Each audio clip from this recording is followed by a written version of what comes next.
accusé Émile Fradin d'être un faussaire. Il y a eu une plainte du président de la Société préhistorique de France qui est venu à Glozelle, qui est rentré au musée, qui a payé 4 francs pour visiter le musée, qui a prétendu que c'était des choses fausses. Ils ont déposé une plainte contre l'inconnu. Mais l'inconnu, c'était moi. Le 25 février 1928, la police de Clermont-Ferrand vient perquisitionner chez les Fradin. Leur but, trouver l'atelier où Émile fabrique les objets. C'était des fous. Et puis voir ces vitrines cassées et tout. J'ai reçu 2 gifles. Je ne recevrai jamais les pareils. Ils ont emporté au moins 200 objets. Pour les faire examiner, pour les faire dater. Il n'y avait pas de moyen de datation maintenant. Je ne sais pas comment ça s'est passé. Ces objets sont-ils authentiques, comme le pensent certains scientifiques, ou est-il possible qu'Émile Fradin, un jeune paysan auvergnat, les ait fabriqués de toutes pièces? Aujourd'hui encore, les avis sont partagés. Il est totalement impossible que Émile Fradin soit un faussaire.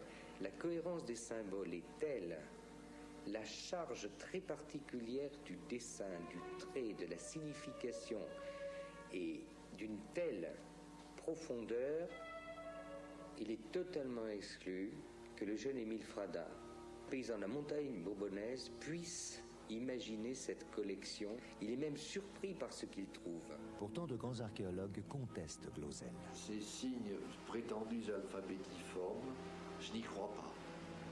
Imaginez qu'il y a 15-20 000 ans, des hommes de Glozelle aient pu posséder un alphabet.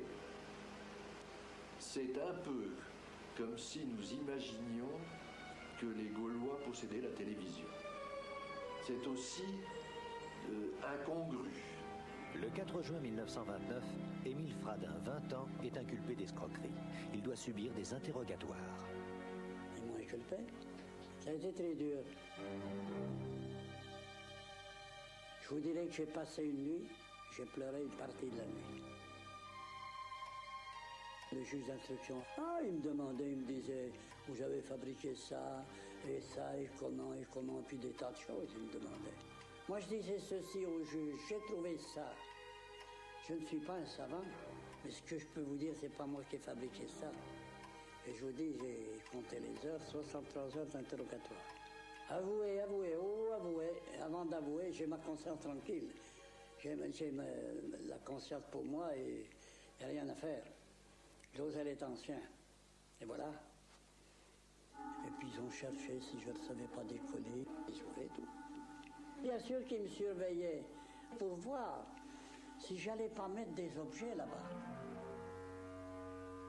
Il est possible que certains éléments soient des faux, fabriqués aux alentours de 1930, et le climat dans lequel ces fouilles ont été pratiquées ne me permet pas d'avoir une position affirmée sur l'authenticité de Glozelle.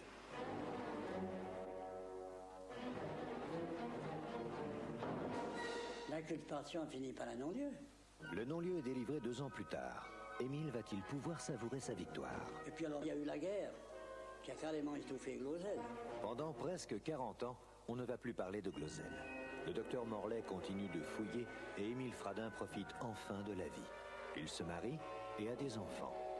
Puis, en 1941, la loi Carcopino est votée. Elle interdit de fouiller le sous-sol français sans autorisation de l'État. C'est un coup d'arrêt aux fouilles de Glozelle.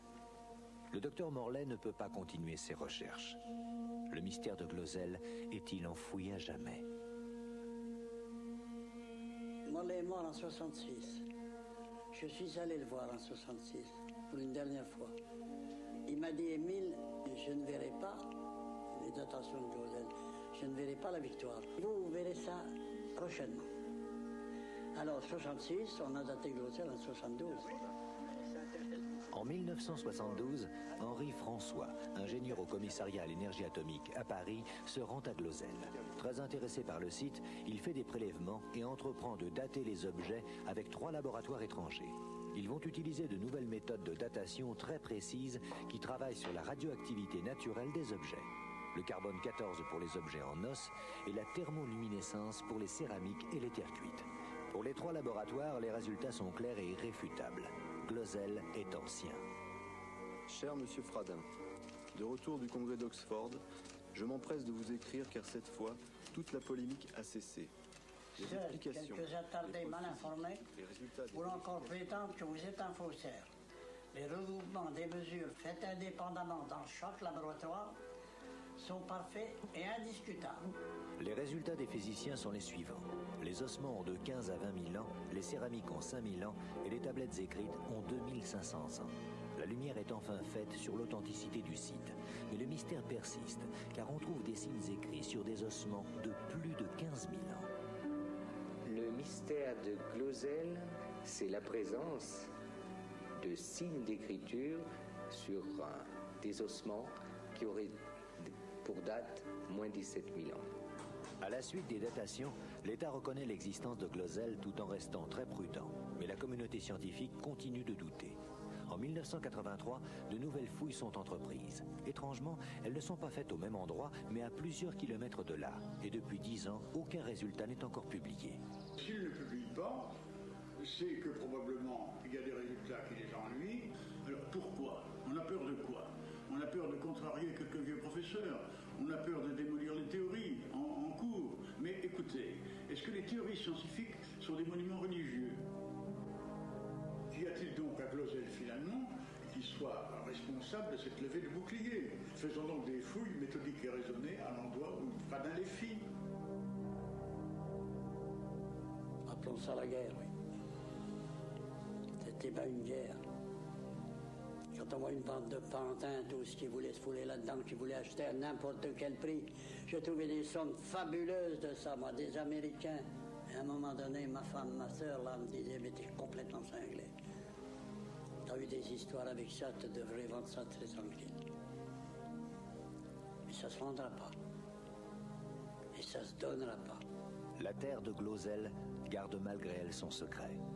Pourquoi la seule évocation du site dérange-t-elle encore autant les scientifiques? Émile Fradin a reçu en 1990 les palmes académiques, mais certains affirment toujours que les objets ne sont pas authentiques. Aurons-nous un jour la réponse